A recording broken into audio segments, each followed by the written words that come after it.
Hello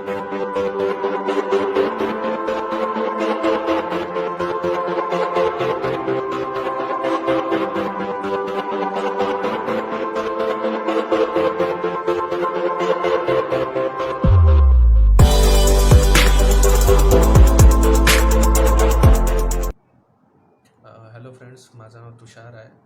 माझी surgery झाली होती Feb 5 आणि आता जून चालू आहे. तर तेव्हापासून तर आत्तापर्यंतचा रिझल्ट माझा चांगला आहे. सर्जरी करताना मला एवढा त्रास काही झाला नाही आहे. त्याच्यानंतर PRP पण चांगली होती. त्रास काहीच होत नाही, फक्त नॉर्मली इंजेक्शन देतात, जो नॉर्मल पेन आहे तेवढंच. त्याच्यानंतर बाकी काही पेन नाही. सर्जरी करताना पण जे टेक्निशियन्स आहेत खूप चांगले आहेत.